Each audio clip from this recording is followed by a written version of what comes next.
Bonjour tout le monde. Bonjour mes chères sœurs et frères de la Terre. Le pouvoir de la pensée. Vaste programme. Pouvoir penser. La pensée, vous en êtes tous dotés. C'est d'ailleurs ce qui vous différencie du monde animal, du monde végétal et minéral. Maintenant, cette pensée, elle est une force. Pourquoi est-elle une force? D'abord parce qu'elle n'est qu'énergie. Vous allez me dire, qu'est-ce que ça veut dire? Moi, je ne le vois pas, cette énergie. Bien sûr que vous ne la voyez pas. Et pourtant, tout est énergie, on vous l'a dit et redit. Tout est vibration. C'est ainsi que votre monde fonctionne. Comme notre monde à nous, d'ailleurs, aussi. Mais ça, c'est une autre chose, et nous y reviendrons. Alors, l'énergie. L'énergie, eh bien, elle peut être puissante, moins puissante, donc elle peut se mesurer. Oui, elle peut se mesurer, vous avez des appareils pour cela, et de multiples appareils, et heureusement d'ailleurs, ça vous est très utile. Maintenant, la pensée, c'est quelque chose qui n'est pas palpable, déjà d'une part, et qui ne peut pas être mesuré, tout du moins que vous ne pouvez pas mesurer.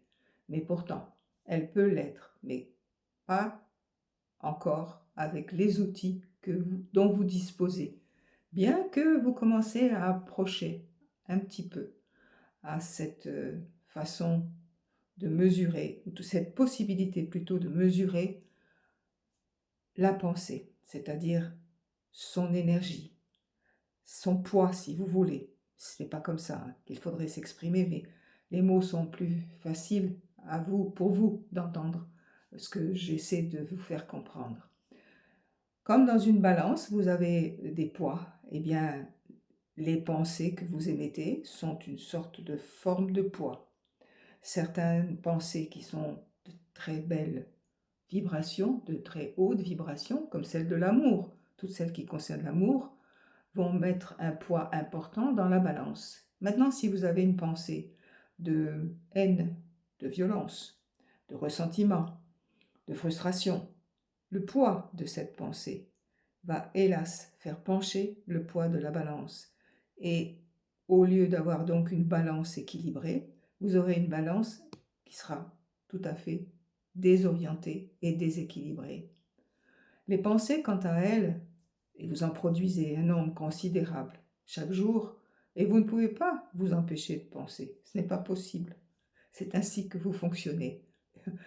Et autrement, et heureusement quelque part. Ces pensées vont s'assembler en fonction de la nature, de leur nature. Alors, si vous avez tout au long d'une journée beaucoup de pensées de joie et de bonheur, ça va faire une sorte de cocon, une sorte de construction où toutes ces pensées-là vont se poser. Ensuite, vous allez me dire, mais que deviennent-elles? Eh bien, on en avait déjà parlé, mais pas sur ce média-là. Ces pensées-là vont donc ce qu'on appelle, dans un lieu qu'on appelle l'égrégore. Imaginez au-dessus de votre tête un certain nombre de cercles, et chaque cercle est un égrégore. Et dans chaque égrégore vont s'agglutiner toutes les pensées de même nature. Donc vous avez un égrégore pour la joie, l'amour, la pensée positive, la félicité, la sérénité, mais vous avez aussi d'autres types d'égrégores qui sont ceux qui seront alimentés par des pensées de nature différente. Maintenant, vous allez me dire, mais qu'est-ce que ça fait tout ça? Est-ce que ça se bouscule? Est-ce que ça s'entrechoque? Est-ce que ça fait des sortes de poids, non plus dans les balances, mais cette fois-ci dans l'univers. Et ça encombre désagréablement, en fin de compte, l'univers lui-même, qui, pour être harmonieux, se doit d'être encombré que par des forces d'amour, de paix, de joie, de sérénité. Et quand ces forces, en fait, sont en déséquilibre là-haut aussi, eh bien sachez que tout ce qui se passe sur le plan de la Terre va également être en déséquilibre. Oui, il y a une interaction entre le haut et le bas. Si dans le bas, dans la matière, Vos pensées sont donc de nature joyeuse, de nature positive, on va rester dans ces termes-là. Ce ne sera qu'un bénéfice pour l'équilibre de l'univers. Dans le cas contraire, ce n'est pas la peine que j'explique. Alors, donc, en résumé, vous construisez en fait votre réalité. Et oui, c'est vous qui participez à la construction de votre réalité. Toutes ces guerres, tous ces conflits, tous ces chaos ne sont pas venus par hasard.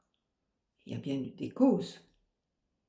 Et les pensées que vous pouvez avoir participent aux causes de ce qui se produit. Pas uniquement, je suis bien d'accord avec vous, parce que sans ça je vais vous culpabiliser, vous allez me dire même ou nous dire, mais alors tout est foutu, on ne s'en sortira jamais. Mais si, c'est justement là où je viens appuyer sur le bouton, hein, non pas recette, mais le bouton envoyer, envoyez donc que des bonnes pensées, que des pensées positives, que des pensées d'amour. Nous y reviendrons, car je vois que le temps est déjà encore très long, et nous reviendrons sur ces fameuses pensées, sur la nature de ces pensées, sur ce que représentent les grégores, et surtout ce que doit être l'équilibre de nos univers, celui que vous avez au-dessus de vous et auquel vous appartenez, et celui dans lequel vous existez et auquel vous appartenez aussi.